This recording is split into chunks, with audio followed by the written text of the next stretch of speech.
East Godavari జిల్లా రాజమండ్రి ప్రాంతంలో దానికి సాయిల్స్ కూడా కారణం 24 మీటర్లు 25 మీటర్లు ఉంది. ఇది డీపెస్ట్. రాయలసీమలో తగ్గింది 6 మీటర్లు 7 మీటర్లకు వచ్చింది. నా కోరిక ఏంటంటే post monsoon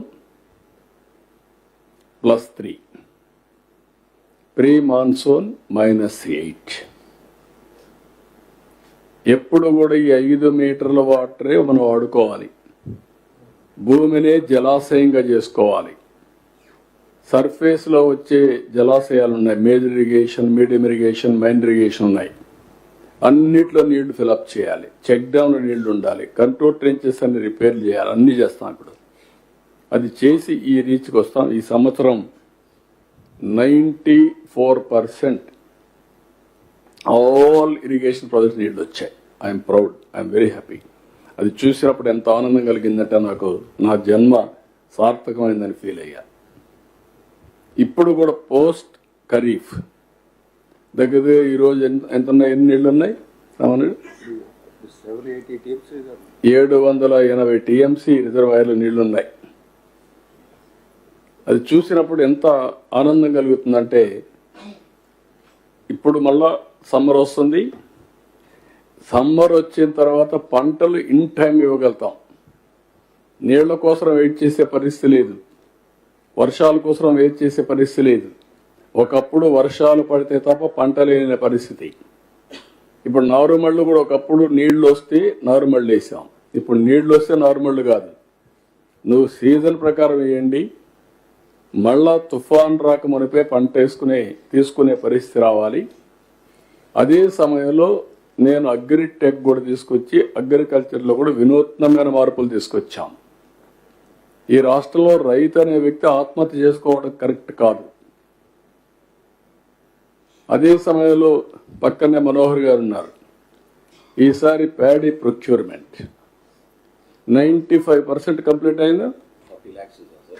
40 lakh metric ton చేశారు. ఇప్పటికి లాస్ట్ ఇయర్ కంటే కూడా 6 లక్షల మెట్రిక్ టన్లు ఎక్కువ చేశారు. 24 hours 48 hours డబ్బులు పే చేశారు. 24 hours మెజారిటీ పే చేశారు. 9,300 కోట్లు పే చేశాం. అంటే ప్రభుత్వాన్ని ఏ విధంగా నడిపిస్తున్నది ఒక ఎగ్జాంపుల్ అన్నమాట. మీకు ఇవన్నీ చేసినప్పుడు ఒక తృప్తి, ఒక ఆనందం ఉంటే ఈరోజు ఇక్కడికి వచ్చినప్పుడు ఓసారి బాధ కలుగుతుంది. ఈ ప్రాజెక్ట్ విషయంలో నేను ఒకటే, పోలవరం అనేది స్టాండ్ అలోన్ కాదు. పోలవరం ఒక నర్వ్ సెంటర్. ఇది ఈ పోలవరం ద్వారా అనుసంధానం రాష్ట్రం అంతా కూడా నూక్ అండ్ కార్నర్. అటు వంశధార శ్రీకాకుళంలో మారుమూల గ్రామాల దగ్గర నుంచి ఒక్క కర్నూలు మాత్రం రాదు, కానీ కర్నూలులో కూడా కొన్ని వస్తాయి. ఆలూరు వస్తుంది, పత్తికొండ వస్తుంది, కొద్దిగా కర్నూలు దగ్గరికి వస్తాయి. కానీ ఎమ్మిగనూరు ఆ ఏరియా అంతా కూడా కొంచెం ఇబ్బంది ఉంటే దాన్ని కూడా ఆలోచిస్తున్నాం. అవసరమైతే తుంగభద్ర నుంచి ఆ ప్రాంతానికని నీళ్లు తీసుకొచ్చి ఎంతవరకు చేయగలుగుతాం చేసి ఇక్కడి నుంచి కూడా ఎంతవరకు సప్లిమెంట్ చేయాలని చెప్పి ముందుకు పోతున్నాం. నేను ఆ సంకల్పంతోనే గోదావరి కృష్ణ అనుసంధానం చేస్తే పెన్నా డెల్టాలో ఉండే ప్రాజెక్ట్స్ అన్నీ కూడా ఈ సంవత్సరం మీరు చూస్తే 365 టీఎంసీ నీళ్లు రాయలసీమలో ఈరోజు అన్ని రిజర్వాయర్లు కళకళలాడుతున్నాయి.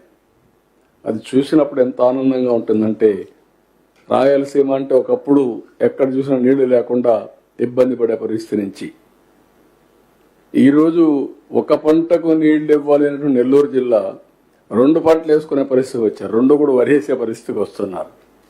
సోమశిల, కందలేరు ఫుల్గా ఉన్నాయి. ఖరీఫ్ కూడా నీళ్ళు రెడీగా పెట్టాం.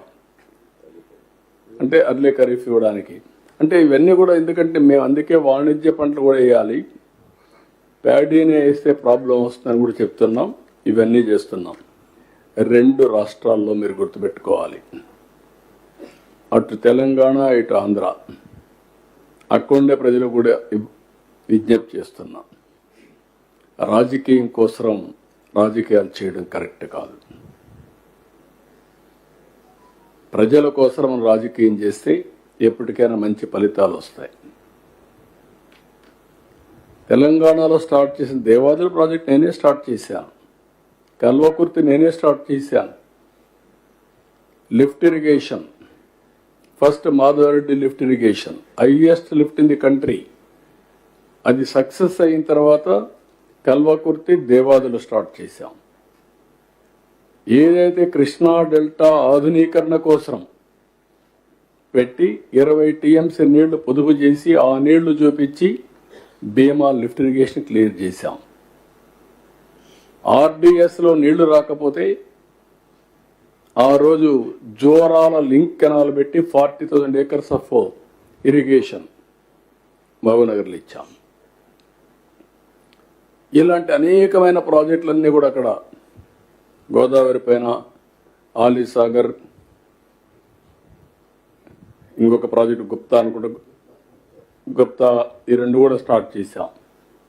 ఒకప్పుడు హైదరాబాదుకు నీళ్లే లేని పరిస్థితిలో మంజీరా నుంచి వారానికి ఒకసారి నీళ్ళు ఇచ్చే పరిస్థితి నుంచి ఫస్ట్ టైం 1 yearలో నాగార్జున సాగర్ నుంచి నీళ్లు తీసుకుపోయి హైదరాబాద్కి ఇచ్చాం. ఈరోజు హైదరాబాద్లో ఇవన్నీ చేసి తెలుగు జాతి కోసం ఒక బ్రహ్మాండమైన నగరం ఉండాలని one of the best eco system create చేశాం. నాలెడ్జ్ సిటీకి ప్రారంభించాం. Today I'm very happy. కంట్రీలో highest per capita income, most liveable city Hyderabad, including outer ring road కానీ, ఎయిర్పోర్ట్ కానీ, హైటెక్ సిటీ కానీ, సైబరాబాద్ కానీ, బయోటెక్నాలజీ కానీ, ఫార్మా కానీ, స్పోర్ట్స్ కానీ, ఇన్సూరెన్స్ రెగ్యులేటరీ అథారిటీ కానీ, ఫైనాన్షియల్ డిస్ట్రిక్ట్ అన్నీ ఆ రోజు పెట్టినట్టువే. నేను ఏ రోజు కూడా ఇది చేశాం అని నేను ఎప్పుడు చెప్పలేదు. నేను ఐఎమ్ వెరీ క్లియర్. ప్రజల కోసం నేను చేశాను, తెలుగు జాతి కోసం చేశాను, ముందుకెళ్ళాం. ఈరోజు నిన్న మొన్న చూస్తే ఈ రాజకీయాలు నాకే అర్థం కాల. ఏంటి రాజకీయం? ఇప్పుడు దేవాదుల ప్రాజెక్టు కట్టారు. దేవాదుల ప్రాజెక్టు గోదావరి పైన, అక్కడి నుంచి నీళ్ళు వస్తే పోలవరానికి వస్తాయి. పోలవరం నీళ్ళు వచ్చి గోదావరి నుంచి మీరు నీళ్లు తీసుకుంటే, నేను అబ్జెక్ట్ చేయకపోతే, మీరు పోలవరం నీళ్లు తీసుకుంటే మీరు అబ్జెక్ట్ చేస్తే మన మీనింగ్ ఉంది. ఇట్లా పైన నీళ్లు తీసుకొని ఎక్కడ పోయారు? మంజీరాకి తీసుకెళ్ళి తప్పలేదు. నేను ఆ రోజు కూడా వెల్కమ్ చేస్తాను, ఇప్పుడు వెల్కమ్ చేస్తున్నా. గోదావరిలో పుష్కలంగా నీళ్లు ఉన్నాయి, కంప్లీట్ చేయండి. నేను ఈ నీళ్లు తీసుకొని ఇంకొంచెం ముందుకెళ్ళి పొదుపు చేస్తే ఆ నీళ్లు ఉపయోగించుకుంటే రాయలసీమ కూడా బాగుపడుతుంది. అవసరమైతే మనకు కానీ అన్ని కలిసి వస్తే తెలంగాణకు కూడా నీళ్ళు ఇవ్వచ్చు. నాగార్జున సాగర్, శ్రీశైలం నీళ్లు పెడితే వాళ్ళు కూడా వాడుకోవచ్చు. అవసరమైతే ఇక్కడ మనం వాడుకున్నప్పుడు నీళ్లు మిగిలితే ఏం చేస్తాం? అవసరమైతే వాళ్ళు కూడా వాడుకునే పరిస్థితి ఉంటుంది.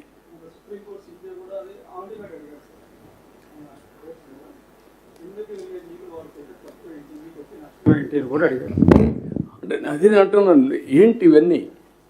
దానికి పోటీ పడి మాట్లాడడం ఏంటంటే నాకుండే ప్రజలు అర్థం చేసుకోవాలి.